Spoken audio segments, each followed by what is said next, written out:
Supercharge your tomato harvest with this powerful pruning method that most gardeners skip.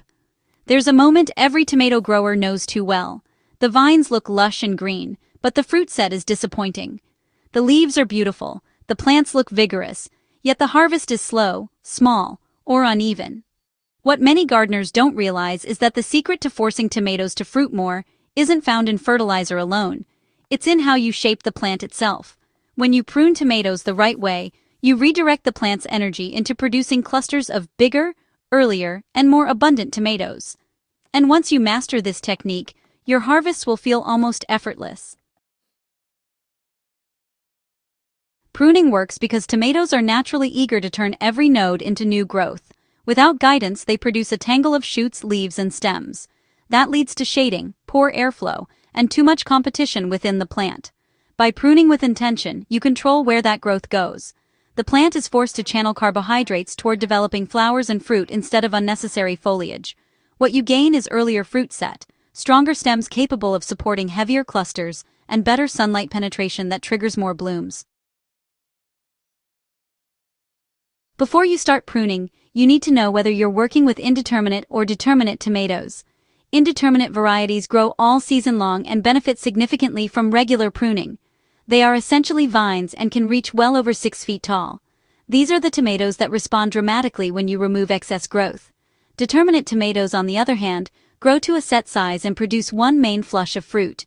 They require minimal pruning because removing too many shoots can reduce your yield. For determinate plants, limit pruning to removing damaged leaves and the lowest stems touching the soil. One of the most important steps in stimulating fruit production is cleaning up the lower portion of the plant. As tomato vines mature, the bottom leaves become shaded and far more prone to disease. Removing the leaves from the bottom 10 to 12 inches of the plant prevents soil splash, improves airflow, and pushes the plant to invest energy upward where the flowers form. Make clean cuts close to the main stem, using sanitized pruning shears. This practice reduces blight issues dramatically and encourages the plant to direct nutrients toward developing fruit clusters. Suckers are the small shoots that, emerge at the junction between the main stem and a leaf branch. If left untouched, each sucker becomes a new stem with its own foliage and flowers. While that may sound productive at first, having too many stems actually causes overcrowding and reduces fruit size. For indeterminate varieties, removing most suckers is really the key to heavier harvests. The ideal time to pinch suckers is when they are about 1 to 3 inches long. At this size, they snap off easily and the plant heals pretty quickly. This practice helps concentrate the plant's energy into fewer, stronger fruiting stems, leading to tomatoes that ripen earlier and, honestly, grow larger. Pruning doesn't mean you need to remove every single sucker. A single or double stem system offers the best balance for most home growers. To create a single stem plant, just remove every sucker except for the main growing tip. For a double stem plant, keep one strong sucker just below the first flower cluster and prune the rest. This second stem becomes an additional fruiting branch, so it increases your overall yield without overwhelming the plant. Everything really does become easier to manage when the plant structure is intentional. Tomatoes need sunlight not only on the fruit, but also on the stems and developing buds. Proper pruning opens up the canopy so light can reach deep into the plant.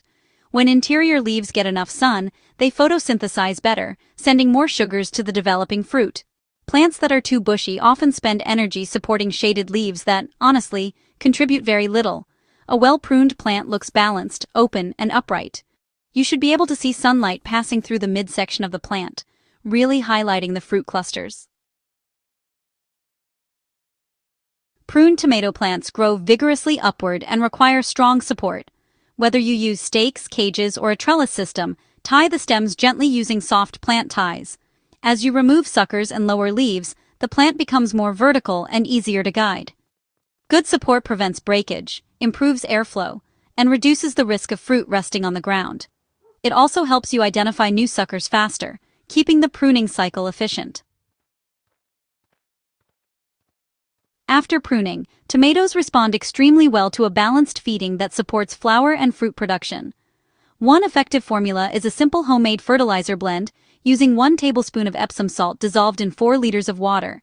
This provides magnesium, which improves fruit set and helps the plant regulate nutrient uptake. Apply this mixture around the base of the plant every 2 weeks during peak fruiting. For even better results, pair it with a low nitrogen, high phosphorus organic fertilizer to push more blooms. Some gardeners prune too aggressively too quickly, shocking the plant. It's better to prune gradually over several days if you need to remove a large amount of foliage. Never prune during the heat of the day because wounds heal more slowly and the plant becomes stressed. Also avoid removing leaves directly above fruit clusters because these leaves feed the developing tomatoes. Your goal is balance, not stripping the plant bare, but shaping it to work smarter. Tomatoes communicate clearly when pruning is needed. If you see dense new growth near the center of the plant, flowers that fail to set fruit, or clusters that seem small and weak, it's time to prune again. Indeterminate tomatoes in particular need weekly attention. Once pruning becomes a habit, you'll notice how much easier the season becomes and how quickly the fruit production accelerates. A properly pruned tomato plant produces fruit that is visible, accessible, and evenly ripened. You won't have to search through thick foliage or risk damaging branches just to pick a tomato. Light exposure encourages uniform ripening, so instead of uneven green patches, you'll enjoy rich, vibrant colors across the whole fruit. Harvesting becomes simpler, faster, and more satisfying. When you prune tomatoes with intention and consistency, the results are impressive. Plants stay healthier, fruit sets earlier, and each cluster carries more weight. Instead of a tangle of vines, you get a structured, productive plant that maximizes its potential. Many gardeners who adopt proper pruning for the first time see harvests increase by 30 to 50%, sometimes more. The difference is remarkable, and it all starts with understanding how the plant distributes its energy.